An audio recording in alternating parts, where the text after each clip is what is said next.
You already know the deal. Out here in the British Museum, where the people's them, Saturday. Gonna kick a little math, a little bit of intel before the actual museum tour starts today. So what's good, Wagwan, where you there, where you from, where you at, how you feeling, are you nice? Check this. Okay. So we're there. Hail up man like Cassius in the building. There, Wagwan King. Hail up, health is fun. What's good? Original Wakanda forever. You already done know. Wagwan brother AI or Bruff AI Medea. Yeah, we're gonna kick some math. Hey, listen. They finally returned this. This has been away for a very, very long time. But what's good, people? Check this. You know, we're in the section that hails of African excellence.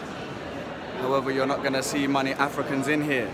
That's why I do the museum tours, because everybody that's in here studying our history don't look like us, you get me? Check this. The room is full, you know, of non-African people, but where are we? We're at the epicenter of African excellence. So hail up, peace and more powers to everybody in the building. Where you from? Where you there? We're gonna kick some maths in a little piece. Hail up Loretta in the building. There, I'm gonna see you shortly. Check this. This is one of my favorite pieces in the entire museum, because it's one of the only pieces where you see the man and the woman together. And albeit they don't want you to know this, the people of ancient Kemet, the people of ancient Africa, believe that the woman was the most, well, not just the woman, the relationship between man and woman was the second most powerfulest thing to God. Okay, so it was like God as the interu, the natures, then it was the female and male capacity to live in balance. We're gonna come back in a hot second, we'll talk about Sekhmet. You already done know. Yeah. Again, you know what I'm saying? You know, we're gonna look around and we're not gonna see any African people in the building. It really hurts. Because for me, obviously, my purpose, my journey, the reason why I'm here in this world is to share this information with my brothers and sisters. But, you know, they don't make it appealing. We'll also come back and we'll talk about this brother here, Sentoset, one of the greatest kings of the 12th dynasty. You need to come down to the museum tour so you can learn about iconography, stylization. Yeah? But check this. This is one of essentially the most beautiful pieces in the entire museum.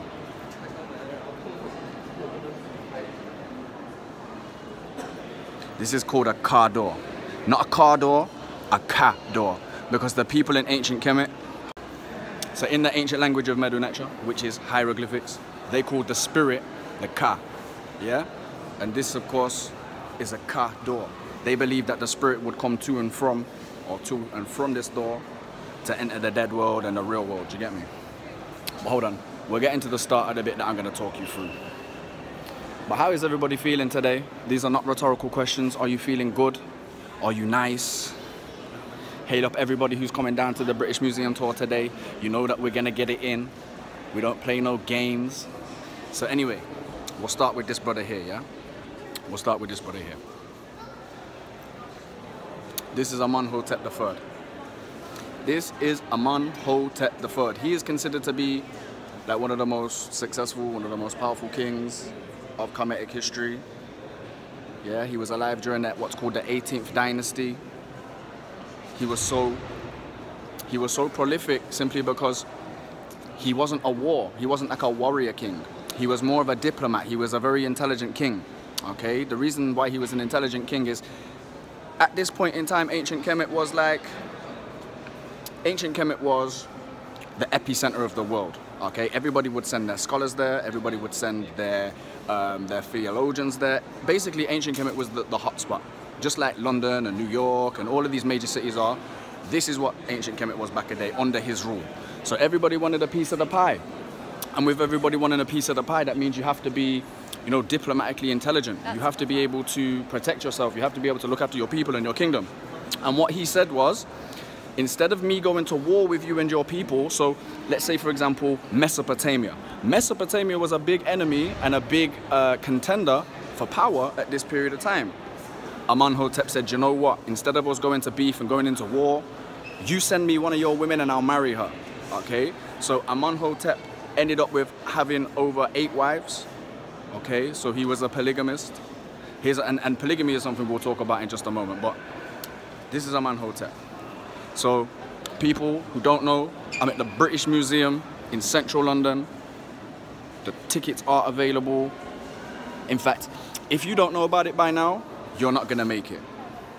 So anyway, I'm gonna teach you something else Axel, do you know much more about the Assyrian Empire? I do know a little bit about the Assyrian Empire, but you know, it's not my strong point. It's not what I talk about the most.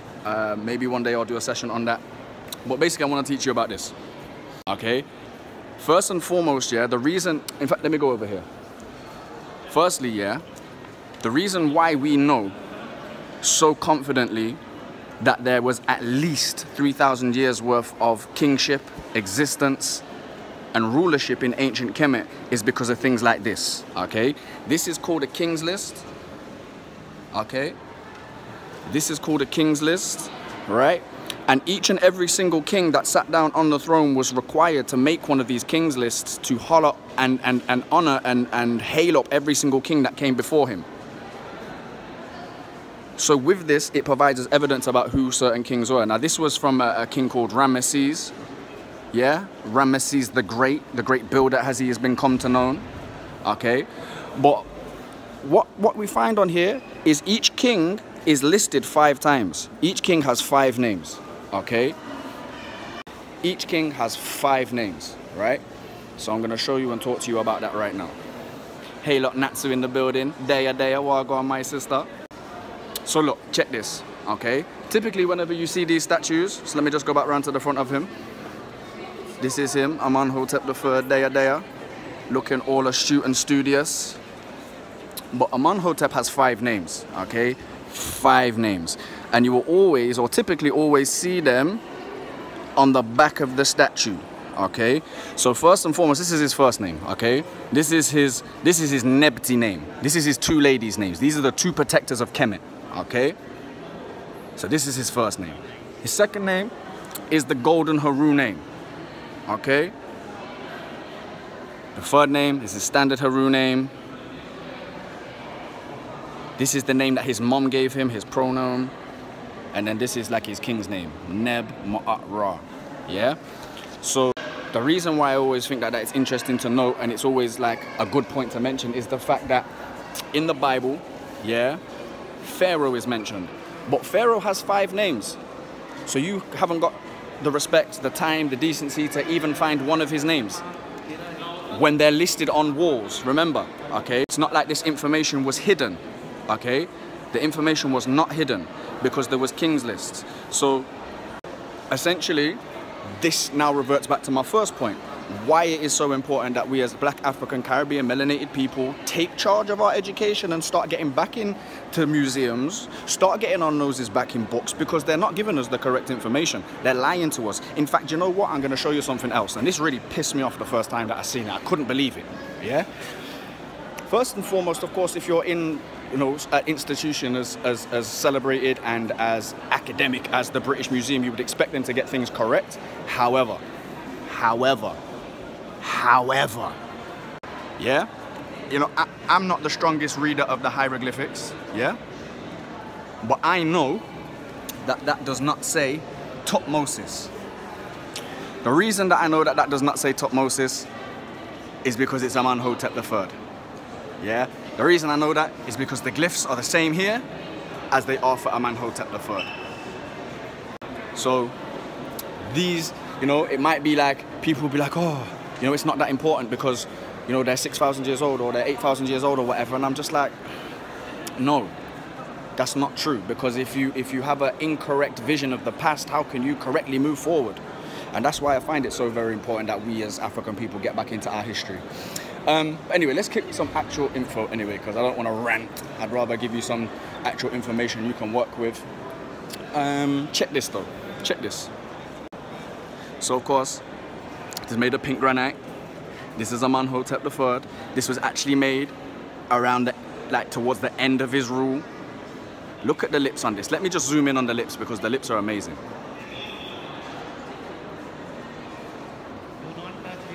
see what I'm saying? They have no respect for African artifacts whatsoever.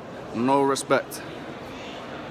It really pisses me off, because if I went to China, if I went to India, if I went to Pakistan, if I went to any of these other countries like Korea and I start touching up their artifacts, I'm telling you, it would be beef. I'm telling you, it would be beef, and I'd get into trouble. I'd probably end up getting arrested or something. But the point that I wanted to make is this, yeah? This was about 90 feet off the ground. It was a complete piece. See, there's the arm. Look at the detail. You can even see the muscle, to the point where you can still see, the muscle definition. Like, this is how serious these people were. This is how much they were about their craft, yeah? But check that. Of course, his ears has been broken off there. He's wearing what's called the double crown of Egypt, the hedge crown, which means and symbolizes that he was what's called a Nasut Biti.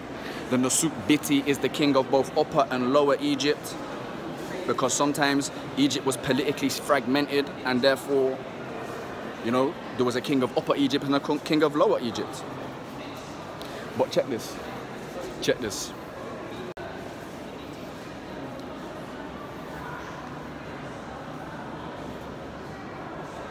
See, I was saying to you that they're all in one. Like this would have been huge. This would have been huge. You know what I'm saying? So, you know, it makes us ask the question: how did they get it? You know, how did they work with the stone? How did they finish it? How did they erect it? These guys are genius. But another point that I always like to point out when we're dealing with ancient Kemet is essentially the use of color. The use of color is massively important, because these people were what's the word? They were artistic master craftsmen. And people will always try to explain to us or try to superimpose European people or white people into ancient Kemet. So I say, ah, okay, show me the evidence, show me the information. And then what they will typically tend to do is they will point to things like this. They will say, oh well, look at the fair skin on her. Look at the fair skin, and I'm saying, but look at the rest of the white. You know what I'm saying? If it was that they were Europeans, they would have a similar tone to that there. So it's not like they didn't have white paint in ancient Kemet, because they very much did. So if there was European people there, yeah, if there was Europeans there, we would have seen them. What else am I want to show you? All right, let's talk about Sekhmet real quick. Who knows who this is? Who knows who this is?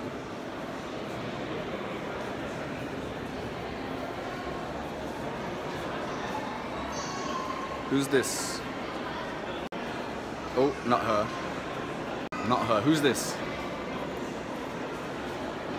Who's this? This is Sekhmet. Yes, the sister of Bastet. Do you know what? I'll tell you a real quick story about Sekhmet real quick. First and foremost, the word Sek means power. Yeah, the word Sek means power. It means strength. It means war. So the people of ancient Kemet chose Sek and Sekhmet as their deity for strength, war, and power. Okay? Notice, of course, Sekhmet has got breast. You see it there? She has got breast. That means she is a woman. Yeah? So what we're trying to, or what the point that I'm trying to get across to you here is the people of ancient Kemet did not believe that just because they were male and they were dealing with females, that females were any less important than males. Because Sekhmet was the deity of war. Okay? And another thing about Sekhmet which is massively important, let me tell you a story about one of their creation myths, right? So, as per one of the, so for me, let me explain. So, first and foremost, Sekhmet is the lioness-headed woman. Okay, you can see she has the lioness head there, and she has the body of a woman. Okay, Sek, as I was explaining, is strength and power, right? I also believe that Sekhmet is a perfect, what's the word? A perfect symbolic representation of the female nature. Let me say that again. Sekhmet is a perfect symbolic representation of the female nature. Alright, and I'll tell you why I think this, right? In the Kemetic creational myth, okay, Ra was in charge of the world. He was the king of the world, right? And essentially, Ra had been ruling for years and years and years and years and years and years and years and years. And the people of Kemet, the people of Africa got tired of Ra's rule. And they said, Ra, we're tired of you. We're bored of your rule. We don't want to listen to you anymore. And Ra was like, Ra, like, you're my people. Like, you're my creation. How dare you kind of, like, treat me this way? And he got angry and he decided to wipe out humanity. And what he did is he sent Sekhmet down to Earth. Okay? Sekhmet started killing everybody. She went on a bloodlust. Yeah, she was eating everybody, tearing heads off, going mad. Yeah. After about 2 or 3 days, Ra changed his mind. He was like, Ra, how could I do this? You know, these are my creation. How could I treat you so badly? And he changed his mind. He decided to stop killing everybody. But Sekhmet, being the goddess and the Nter of war, she was not trying to stop. Yeah. So the only way that Ra could stop Sekhmet was to send Jehuti down to Earth. Jehuti turned the river Nile into red wine. Yeah, Sekhmet mistook the red wine for blood. She jumped in, she got drunk, she passed out. While she was passed out, Sekhmet, the lion, got turned into Bast. Yeah, and Bast is the cat. And I'm gonna go and show you Bast now, just so everybody's on the same page. But the reason why that story is important, and the reason why I believe that it helps us to understand the female nature a little bit more, is because, of course, yeah, the lion is aggressive. The lion is ferocious. The lion is all about instincts, all about protection, yeah? The cat, okay, the smaller domestic cat, Bast, which everybody is trying to see right now, okay, is more loving, more nurturing, more caring, okay? So this is Bast, by the way. There's Bast. I'm not gonna stand around these people for too long because it gets on my nerves a little bit. But as I said, the reason why I believe it represents the female nature is because of this. First and foremost, yeah, when you love a woman and when you are treating a woman correctly, yeah, and she will purr like a cat. You know, she will cuddle up to you, she will want your time, she'll want your attention, and she'll look after you. But the second that you step out of line and you disrespect that sister, yo, she will bite your head off like the lioness of Sekhmet. You see it there? So, essentially, Sekhmet represents the female nature. You see it there? Oh, I'm going the wrong way. I just needed to go this way to show you Bast real quick. Wagwan, hey lot, peace and powers. What's popping today? Obviously, if you're in London today, you're already too late for the next British Museum tour because it's going to be starting in less than an hour. Starting in half an hour. Here's another little one for you. This one really pisses me off because, of course, we've been told that there is no agenda to remove the African presence in ancient history, right? However, when we see the artifacts, it tells us a different story, right? So here's an example, yeah? Check this. Notice where the damage is done. So this first and foremost, this is a statue for somebody called Jehutimus. He was a king, right? This should be Jehutimus here, an African king. His head is completely gone, right? As we swoop round this side, this is Hathor. This is Hathor, okay? Hathor, again, was an African sister, yeah? Boom, check this. This is Jehuti on the back. His head is missing again, the whole head, done, gone. And then again, we swoop round to the side, and Hathor's face is gone. But hold on, you're trying to tell me that there's no such thing as the systematic whitewashing of African artifacts. You're trying to tell me that there's no vandalism. You're trying to tell me that they don't do this on purpose. You know what I'm saying? The fact of the matter is, there has been a very, very big agenda for a very, very long time to remove African presence from African history. Yeah, they're trying to superimpose other people into that history because then it gives them reason essentially to feel this supremacy that they've been popping off around the world for the last, say, 2,000 years. Anyway, some people will try and tell you that that's conjecture. I ain't got time for that. But here's the next one for you that will just kind of cement it for you, right? If you're gonna try and tell me that there's no accidental damage, what go on for my brother's face here? Are you gonna try and tell me that that does not look shot at?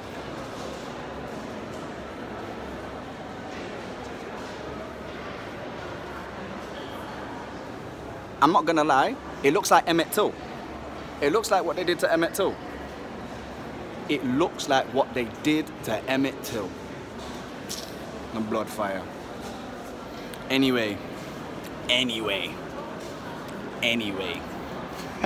Here's another thing for you. I like this one. So the people of ancient Kemet, you know, they were not prudent. You know, they were very sexually active, very sexually aware. They understood the importance of male-female energy and interacting on that energetic level, okay? This here is a deity called Amun-Min. Yeah, Amun-Min would always be represented with a giant phallus because he was a deity of fertility, okay? When the Europeans came along, particularly the Victorians in that time there, they couldn't handle it. They were like, nah, their dicks are too big. So they chopped them out. They chopped them out. They chopped them out. The audacity. The audacity. You know what I'm saying? Nah, I'm gonna save that one. That should be for I mean, essentially, if you want the real information, because of course we're just vibes and going back and forth here, you need to come down to the museum tour. You need to come down, spend the 3.5 hours in here in the session with me, and we can really get it in. I'm gonna show you 2 more things, and then I'm gonna go into a different room. This is why it is massively important as Black African Caribbean melanated people, we take time to get back into studying our history, because if we allow other people to continue to educate us about our history, we're going to be miseducated, okay? Here's an example, right? Here is a big example. This statue here, who's catching the light beautifully, is meant to be of a priest who they are trying to call us Roy. Blood. Blood. Blood. Blood. Blood. Blood. Does that look like Roy?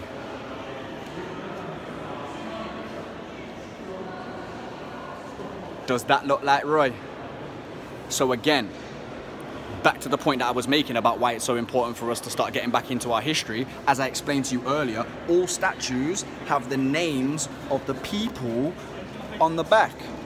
So if you're from this big institute, quote unquote, the British Museum, and you have access to all of this academic information, why are you still feeding me bullshit? Why are you still telling me incorrect information? Why is it that I can read 2 books in literally, you know, like a week or a month and find this information out like that? But you continue to lie to us. Do you understand why I'm saying to you that this stuff is important now? A lot of people will try to tell me that I'm petty, that it makes no sense. Look, again, just to back my point up, on all of them, all of the statues, not 1, not 2, not 3, not 4, all of them. You get me? All right, what's the next one that we can do? In fact, let me go show you Mentuhotep real quick before we go upstairs. I rate Mentuhotep. But what's popping, people? Where you at? Where you from? What's good? What's going on? How you feeling? Are you feeling nice? Oh gosh. So the next thing I'm gonna show you is, of course, we all know that Wakanda is not a real place. Yeah, we know that it's a fictional place made up in Marvel's universe. However, Wakanda is based on real life principles. Wakanda is based on a real life idea that Africa was never colonized. Yeah, and it's a beautiful idea, of course. Colonization has been happening since the dawn of time, yeah? However, a lot of the principles, symbology that we find in the film Black Panther came out of not just the total African experience, but a lot of it was actually rooted in Kemetic spirituality. Now, the most important thing, which everybody has been screaming, is Wakanda forever.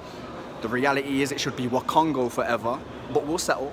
But this here is Mentuhotep, okay? He was a king of both Upper and Lower Egypt at one point, okay? But this hand sign here represents Asar. Asar is the king of the afterlife, okay?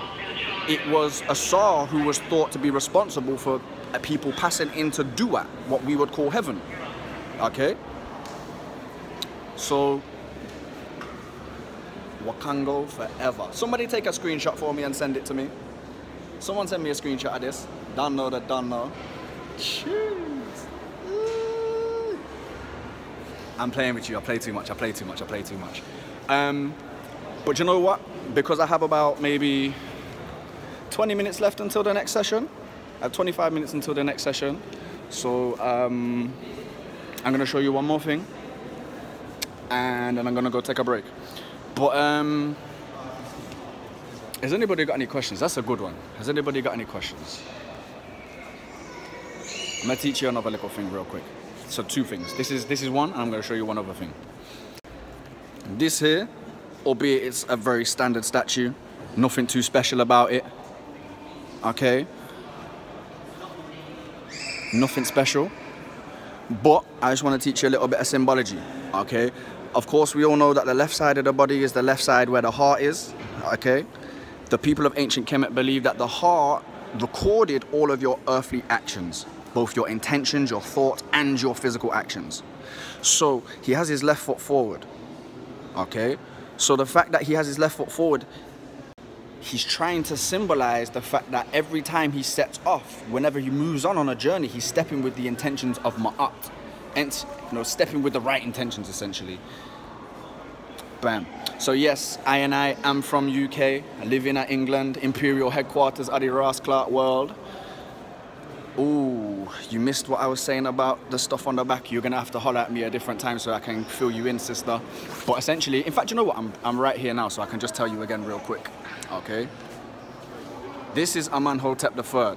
Yes, hail up, peace and powers, Kareem, Wagwan King. So this is Amenhotep III, right? This is Amenhotep III. He's considered to be one of the most powerful kings of all time. He ruled during what's called the 18th dynasty, okay? It's what we would call the New Kingdom, all right? Now, essentially, every single king in ancient Kemet had 5 names. Not 1, not 2, not 3, not 4, not 5 Ross Clark names, okay? The reason for that is the names were used differently. Some would be used ceremoniously, some would be used in war, some would be used in diplomacy, some would be used by family, etc, etc, etc, etc. All right? So, first and foremost, you have his Nebti name, you have the Golden Haru name, the Standard Haru name, then you have his king's name, and then you have the name that his mom gave him. Yeah, so 5 names. Now the reason why I tell you that this is so important, okay, is because in the Bible, which again I don't believe is necessarily historical fact, yeah, the Bible mentions Pharaoh multiple times. I think it's like 2 or 3 times. But what I find disrespectful is the king has 5 names. So if he has 5 names, why can't you mention one of those names? And let's be real. Let me see you all type the word Pharaoh real quick. Type the word Pharaoh real quick, okay? The reason why this is important is because you don't need to use the word Pharaoh anymore, because it doesn't make sense. When you use the word Pharaoh to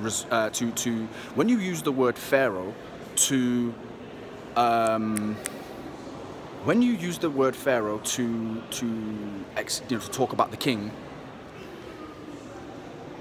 it doesn't make sense. It doesn't make sense. The word Pharaoh means big house. It's like saying, instead of saying Donald Trump or Barack Obama, you say the White House. Do you know what I'm saying? Like, oh, the White House is coming. Nah, Barack Obama's coming, motherfucker. But again, just to back up my point about the 5 names, here are another set of 5 names. 1, 2, 3, 4, 5. Oh, let me do that again. 1, 2, 3, 4, 5. You know what I'm saying? What else am I gonna tell you real quick? In fact, let me just go back out. Let me just go outside. I'm gonna go out and get me some fresh air. Check this though. Here's another little thing. This is some Assyrian work. And notice the head shape, looking like any penis on that. Looking like any shaft of the penis, you know. You know, that's where the word dickhead comes from. I'm ramping it, don't really. I'm ramping. But here's another dickhead.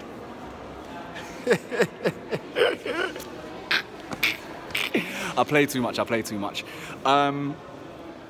No, don't refer to the king as Pharaoh. That's incorrect. By using the word Pharaoh to refer to the king, it's like saying the White House is coming or number 7 Downing Street is coming. Do you get me? Yeah. The king was called the Nasut or the Unsut.